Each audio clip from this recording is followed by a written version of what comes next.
یہ کتاب رسول اللہ صلی اللہ علیہ وسلم کے بعد صحابہ کرام نے ہمارے امتوں کے گھر تک پہنچائی یہ کتاب، اس لیے کہ ہمارے مسلمان اس کتاب کو پڑھے، اس کو پڑھنا صرف نہیں بلکہ اس کو سمجھے، پھر اس کے بعد اس کو سمجھنے کے بعد اس کتاب پر عمل کرے، یہ مسلمانوں کا کام ہے۔ تو انشاءاللہ ہم کوشش کریں گے ہم کہ اس کتاب کو سمجھیں گے اور آپ لوگوں کو بھی سمجھانے کی کوشش کریں گے، اور انشاءاللہ مل کر اس کتاب پر عمل کریں گے۔ تو اس کی سب سے ابتدائی جو صورت ہے وہ ہے سورۃ الفاتحہ۔ یہ قرآن کی سب سے پہلی صورت ہے، اور اس صورت کو سورۃ الشافی بھی کہا جاتا ہے۔ یعنی دنیا میں جتنے امراض ہے، جتنے بیماری ہے، اگر انسان پکے عقیدے کے ساتھ اللہ پر توکل کر کے اس صورت پر دم کرے تو تمام بیماری اللہ تعالیٰ ختم کر دیتا ہے۔ مختصراً آپ کو بتائیں گے کہ سب سے پہلے اللہ رب العالمین اس میں ہمیں اور آپ لوگوں کو پیغام دیتے ہیں کہ الحمدللہ رب العالمین، کہ انسان خبردار، الحمد تمام تعریفیں، تمام ثنا اور صفت اور حمد یہ کس کے لیے ہے؟ للہ رب العالمین، اس اللہ کے لیے جو تمام مخلوقات کا پالنے والا ہے۔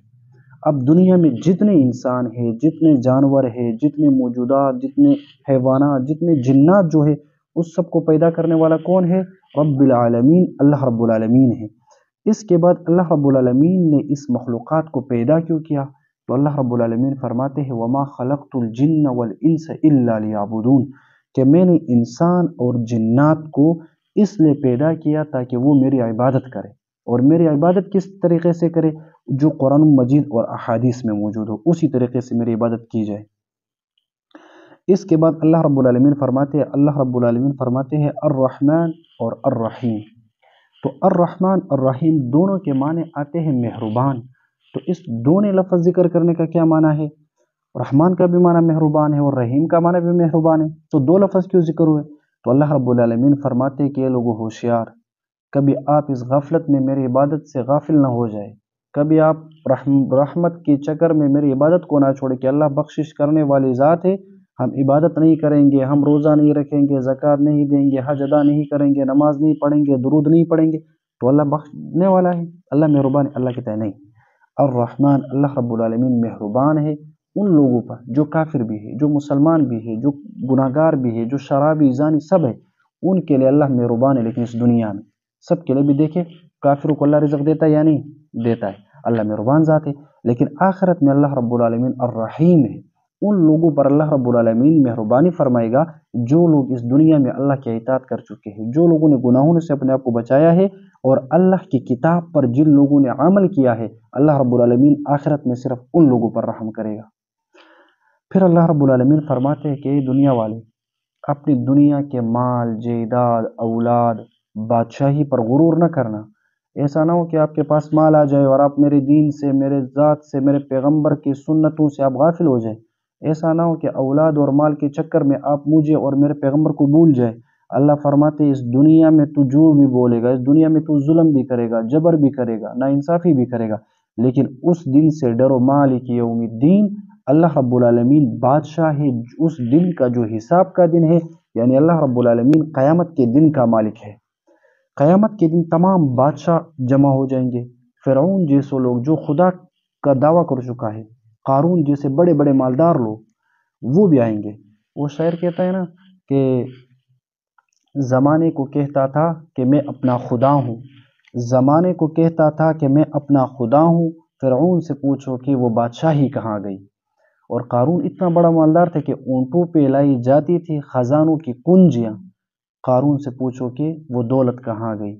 تو آخرت میں اللہ فرماتے کہ بھائی آخرت میں مالک یوم الدین، جو حساب کتاب کا دن ہوگا، وہاں صرف نیک اعمال آپ کا ساتھ دیں گے، وہاں نہ مال آپ کا ساتھ دے گا، نہ آپ کا جائیداد ہوگا، نہ اولاد، صرف قیامت کے دن جو انسان اس دنیا میں نماز پڑھے گا، اللہ کے خوف سے نیکی کرے گا، وہی اس کے آخرت میں اس کے کام آئیں گے۔ اس کے علاوہ اللہ رب العالمین انسانوں کو پیغام فرماتے ہیں کہ اے انسان، جب آپ کسی مشکل میں ہو، جب آپ کو مدد کی طلب ہو، یا آپ عبادت کرنا چاہتے ہیں، تو ایاک نعبد و ایاک نستعین، اسی طرح ہم بھی پڑھتے کہ ایاک نعبد، اے اللہ ہم خاص تیری عبادت کرتے ہیں۔ صرف اور صرف یہ انسان کے بدن میں سب سے قیمتی جو جگہ ہے وہ چہرہ ہے، یہ ماتھا، تو یہ کس کے آگے جھکتا ہے؟ صرف اللہ کے سامنے جھکتا ہے۔ جب دنیا میں دیکھ لیں انسان جتنا پریشان بھی ہو لیکن کسی کے آگے وہ سجدہ نہیں کرتا ہے، کیوں؟ یہ بڑا عزت اور شرافت والا چہرہ ہے، یہ کسی کے سامنے جھکتا نہیں ہے۔ تو اللہ کے سامنے صرف اس کو جھکانا مسلمانوں کا شان ہے۔ تو ایاک نعبد، ہم خاص کس کی عبادت کرتے ہیں؟ اللہ رب العالمین کی۔ و ایاک نستعین، اور اے اللہ ہم خاص تجھ سے ہی مدد مانگتے ہیں۔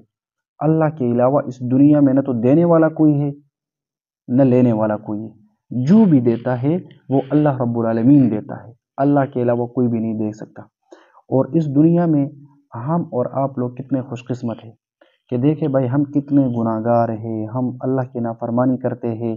جو لوگ اللہ کی نافرمانی کر گئے اللہ رب العالمین نے اس دنیا سے ان کا نام نشان مٹا دیا گیا۔ فرعون کو دیکھو، حامان، قوم سمود، قوم عاد، بڑے بڑے لوگ تھے لیکن اللہ کی نافرمانی کر گیا، اللہ نے اس کو نیز نابود کر دیا۔ ان پر حضرت نوح علیہ السلام کا بیٹا تھا، اللہ کی نافرمانی میں لگا، اپنے باپ کی بات کو چھوڑ دیا، اللہ نے اس کو غرق کر دیا۔ تو آج یہ امت قرآن سے دور ہے، حدیث سے دور ہے، لیکن غرق نہیں ہوتے۔ یہ کیوں؟ یہ صرف اور صرف محمد مصطفیٰ صلی اللہ علیہ وسلم کی برکت اور ان کے وسیلے سے۔ اس کائنات میں اگر آج ہم زندہ ہیں، ہم پر اللہ کا عذاب نہیں آتا تو یہ محبوب علیہ السلام کی دعائیں ہیں۔ اور آج کے درس کے باقی انشاءاللہ کل پڑھیں گے۔ صرف یہ ایک نقطہ اپنے آپ ذہن میں رکھیں کہ بھائی جس انسان کی خاطر پوری کائنات کو بنایا گیا وہ کون ہے؟ محمد مصطفیٰ صلی اللہ علیہ وسلم۔ وہ ہمارے اور آپ کے ایمان کی سلامتی کے لیے جب طائف کے خار میں جاتا ہے اور وہاں اسلام کی دعوت دیتا ہے تو لوگ ان پر پتھروں کے بارش کر دیتے ہیں، رسول اللہ مبارک کا بدن سے خون بہتا ہے، اور ان کافروں کے بچے رسول اللہ کے پیچھے بڑے بڑے برے ناموں سے پکارتے اور ان پر چلاتے، لیکن میرے محبوب علیہ السلام نے ان کو برداشت کیا اور یہی کہا کہ بھائی یہ لوگ نہیں سمجھتے ان کے آئندہ نسلیں ایمان لائیں گی۔ اس کے علاوہ آپ دیکھ لیں جنگ بدر، جنگ احد میں رسول اللہ ہاتھ میں تلوار لے کر کفار کا مقابلہ کر گئے۔ وہی پیغمبر جس کے بعد اب دوسرا پیغمبر آنے والا نہیں، وہ آخری پیغمبر ہے جس نے ہمیں اور آپ لوگوں کو یہی کتاب چھوڑ کے گئے، اور اس کے بارے میں اللہ رب العالمین ہم سے اور آپ لوگوں سے ضرور پوچھے گا کہ بھائی اس کتاب کی خاطر میرے پیغمبر پر اتنے تکالیف گزر گئے، میرے صحابہ کے بدن کے ٹکڑے ٹکڑے ہو گئے تھے، تو اس کتاب اور اس قرآن پر آپ نے اس کو سمجھنے کے لیے زندگی میں کتنا وقت صرف کیا تھا۔ تو ہمیں اور آپ لوگوں کو چاہیے کہ بھائی دن میں رمضان شریف بھی آ رہا ہے تو دن میں زیادہ نہیں، حد سے زیادہ اگر ہو جائے 20 منٹ یا آدھا گھنٹہ نکال کر اس قرآن کو سمجھیں گے اور اس پر عمل کریں گے اور گھر میں بھی سکھائیں گے۔ کیوں؟ رسول اللہ فرماتے ہیں خیرکم من تعلم القرآن وعلمہ، بہترین انسان کوئی مالدار نہیں، بہترین انسان جائیداد والا نہیں، بہترین انسان ملک کا بادشاہ نہیں، بلکہ بہترین انسان وہ ہے جو قرآن کو سیکھے اور دوسروں کو سکھائے۔ اور اللہ تعالیٰ فرماتے ہیں نا کہ پیغمبر علیہ السلام کی زبان فرماتے ہیں کہ من یرید اللہ بہ خیرا یفقہہ فی الدین، کہ جو انسان کے بارے میں اللہ بلائی کا ارادہ کرے، جس کے ساتھ اللہ نیکی کا ارادہ فرماتے ہیں، جس کی طرف اللہ کی رحمت متوجہ ہوتی ہے، تو اللہ تعالیٰ اس کو اپنے دین میں سمجھداری عطا کر دیتا ہے، اپنے قرآن حدیث میں ان کو سمجھنے کی توفیق عطا کرتا ہے۔ تو دعا کرتے ہیں کہ اللہ رب العالمین ہمیں اور تمام مسلمانوں کو سمجھنے کی توفیق عطا فرمائے، اور اللہ رب العالمین ہمارے اور آپ لوگوں کے تمام گناہوں کو معاف فرمائے۔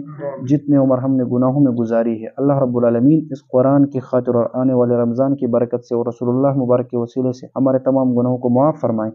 اللہ تعالیٰ ہمارے جتنی زندگی غفلت میں گزری ہے اللہ پاک آئندہ زندگی اپنے اطاعت میں گزارے۔ اللہ ہمارے جتنے مسلمان مر چکے ہیں ان تمام مسلمانوں کی مغفرت فرمائیں، جن لوگوں کی مغفرت ہوئی اللہ تعالیٰ ان کے درجات کو بلند فرمائیں۔